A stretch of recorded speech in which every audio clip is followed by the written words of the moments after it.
Chennai RK நகரில் நடைபெறவுள்ள இடைத்தேர்தலுக்கான ஏற்பாடுகள் தற்போது தீவிரமடைந்துள்ளன. பல்வேறு அரசியல் கட்சிகளும் தங்களுடைய வேட்பாளர்களை தேர்ந்தெடுப்பது தொடர்பாக ஆலோசனையில் ஈடுபட்டிருக்கிறார்கள். இது தொடர்பான கூடுதல் விவரங்களை களத்திலிருந்து நம்முடைய செய்தியாளர் செந்தில்குடி தர காத்திருக்கிறார்.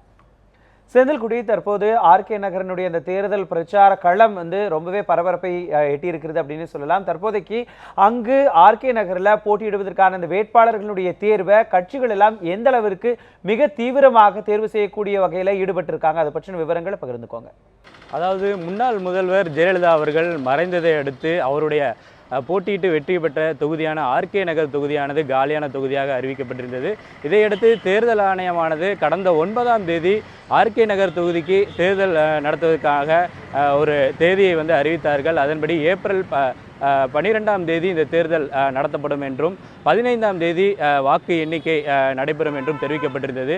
அதன்படி கடந்த 9ஆம் தேதியிலிருந்து ஆர்கே நகர் பகுதியில் தேர்தல் நடத்தை விதிகள் அமலுக்கு வருவதாகவும் அவர்கள் அறிவித்திருந்தார்கள். இதன்படி 2 நாட்களுக்கு முன்பாக ஆர்கே நகர் பகுதியில் தேர்தல் நடத்தும் அதிகாரியாக பத்மஜா தேவி அவர்கள் நியமிக்கப்பட்டார்கள். அதன் பேரில் தேர்தல் நடத்தை விதிமுறைகளை எவ்வாறு அமல்படுத்துவது, ஆர்கே நகர் பகுதியில் முழுவதும் வாக்குச்சாவடிகளின் நிலை தற்போது எப்படி இருக்கிறது, இதே போல பாதுகாப்பு எந்தெந்த இடங்களில் அதிகப்படுத்த வேண்டும் உள்ளிட்ட பணிகளை தற்போது அந்த அடிப்படையான பணிகள் தற்போது மேற்கொண்டு வருகிறார்கள். அதற்காக காலை 6 மணியிலிருந்தே இந்த பகுதியில் தேர்தல் அதிகாரிகள் தங்களுடைய வாகனம் மூலமாக சென்றிருக்கிறார்கள். இந்த பகுதிகள் முழுவதுமே அவர்கள் தொடர்ந்து கண்காணிப்பில் ஈடுபட்டு வருகிறார்கள். குறிப்பாக 3 கண்காணிப்பு குழுக்கள் அமைக்கப்பட்டிருக்கிறது.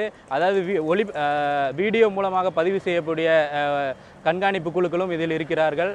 இந்த மாதிரி ஒரு கண்காணிப்பு குழுக்கள் அடிப்படையான பாதுகாப்பு பணிகள் எவ்வாறு இருக்கிறது, வாக்குச்சாவடிகள் எந்தெந்த நிலைகளில் இருக்கிறது என்பது குறித்த விவரங்களை எல்லாம் தற்போது அந்தந்த பகுதிகளில் சென்று ஆய்வுகளை மேற்கொண்டு அதற்கான விவரங்களை திரட்டி வரக்கூடிய சூழ்நிலைகளை இங்கே பார்க்க முடிகிறது.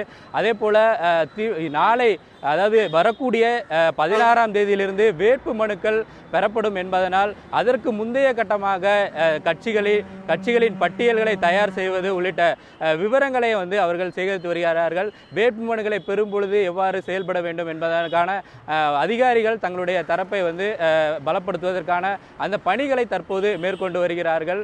அதுபோன்ற பணிகள் தான் தற்போது தேர்தல் அலுவலகத்தில் நடைபெற்று வருகிறது. வெளிப்பகுதிகளில் இந்த பாதுகாப்பு வாக்குச்சாவடிகள் குறித்த விவரங்களை எடுப்பதற்காக, பாதுகாப்பு விவரங்களை சேகரிப்பதற்காக குழுக்கள் சென்று கொண்டிருக்கிறார்கள். எந்தெந்த பகுதியில் சோதனை சாவடிகளை அமைப்பது, இது போன்ற விவரங்களையும் எடுத்து வருகிறார்கள். மேலும் கண்காணிப்பு குழுக்கள் அனுமதியின்றி சுவர்களில், அதாவது தேர்தல் நடத்தை விதிமுறைகள் அமலில் இருக்கும் பொழுது சுவர்களில் கட்சிகள் தொடர்பான விளம்பரங்களை விளம்பரப்படுத்தக்கூடாது என்பதை அறிவுறுத்தியிருக்கிறார்கள். அதன்படி ஏதேனும் எந்த பகுதியிலாவது இது போன்ற விளம்பரங்கள் செய்யப்பட்டிருக்கிறது என்பதையும் அவர்கள் கண்காணித்து வருகிறார்கள். இது போன்ற பணிகள் தான் தற்போது நடைபெற்று வருகிறது. செந்தில்குடி, தற்போதைக்கு ஆர்கே நகர் பகுதியில் தேர்தலை நடத்துவதற்காக தேர்தல் ஆணையம் எந்த அளவிற்கு தங்களை தயார்படுத்திக் கொண்டிருக்கிறது என்பது தொடர்பான தகவல்களை முதல்ல பதிவு பண்ணியிருக்கீங்க.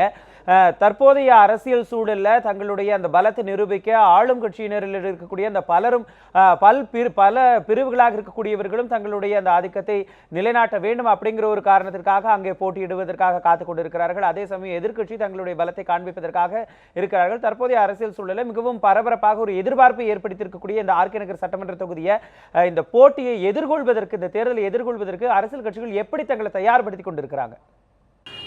அதாவது முன்னாள் முதல்வர் ஜெயலலிதா இறந்திருக்கு பிறகு தமிழக அரசியல் சூழ்நிலையில் பல்வேறு பிரச்சனைகளும் மாற்றங்களும் நிகழ்ந்து வருகிறது. குறிப்பாக அதிமுகவில் சசிகலா தரப்பு எனவும் ஓபிஎஸ் தரப்பு என 2 அணிகளாக செயல்பட்ட நிலையில் முன்னாள் முதல்வர் ஜெயலலிதா அவர்களின் உறவினராக இருக்கக்கூடிய தீபா அவர்களும் இந்த போட்டியில் கலந்து கொள்வதாக அறிவித்திருக்கிறார்.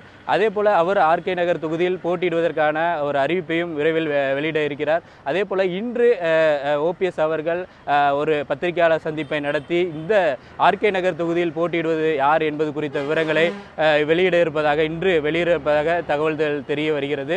அதே போல அதிமுகவின் தினகரன், அதாவது துணை பொதுச் செயலாளர் இருக்கக்கூடிய தினகரன் அவர்கள் ஆர்கே நகர் தொகுதியில் யார் போட்டியிடுவார் என்பது குறித்த விவரங்களை வரும் 15ஆம் தேதி, அதாவது வேட்புமனு தாக்கல் கடைசி நாளாக வேட்புமனு தாக்கல் செய்யக்கூடிய 16ஆம் தேதிக்கு முந்தின நாளாக இருக்கக்கூடிய 15ஆம் தேதி அன்று அவர் அறிவிக்க இருக்கிறார். இதே போல திமுக இந்த தொகுதியில் யார் யார் போட்டியிட இருக்கிறார்கள் போட்டியிடுவார்கள் என்பது குறித்த விருப்ப மனுக்களை தற்போது பெற்றுக்கொண்டு வருகிறார்கள். அவர்களும் இன்னும் ஒரு சில தினங்களில் அவர்களும் இந்த வேட்பாளரை அறிவிக்க வாய்ப்பு இருக்கிறது. இது போன்ற பாமக கட்சியினரும் இன்று வந்து தங்களுடைய நிர்வாக கூட்டத்தை வந்து ஆலோசனை நடத்திய பிறகு இந்த பகுதியில் போட்டியிடுவதா வேண்டாமா என்பது குறித்த ஒரு முடிவை இன்று எடுக்க இருக்கிறார்கள். அதே போல மதிமுக ஏற்கனவே வந்து தெரிவித்திருந்தார்கள், இந்த பகுதியில் தேர்தலை வந்து புறக்கணிக்க இருப்பதாக தெரிவித்திருந்தார்கள். அதன்படி அவர்கள் யாருக்கு ஆதரவு தெரிவிப்பார்கள் இது போன்ற ஒவ்வொரு கட்சியும் இன்று வந்து தயாராகி வரக்கூடிய நிலையில் இன்று ஒரு சில கட்சிகள் தங்களுடைய வேட்பாளர்களை அறிவிக்கக்கூடிய ஒரு சூழ்நிலை ஏற்படும். இதன் பிறகு ஆர்கே நகரில் இருக்கக்கூடிய தேர்தல் அதிகாரிகளின் அலுவலகங்கள் தொடர்ந்து ஒரு பரபரப்பான ஒரு சூழ்நிலையை வந்து அடுத்தடுத்த கட்ட பணிகளை மேற்கொள்வதற்கு தயாராவார்கள். ஆனால் தற்போது வரை இந்த ஆரம்ப கட்ட பணிகளை தேர்தல் அதிகாரிகள் தற்போது பலப்படுத்தியும் செய்தும் வருகிறார்கள்.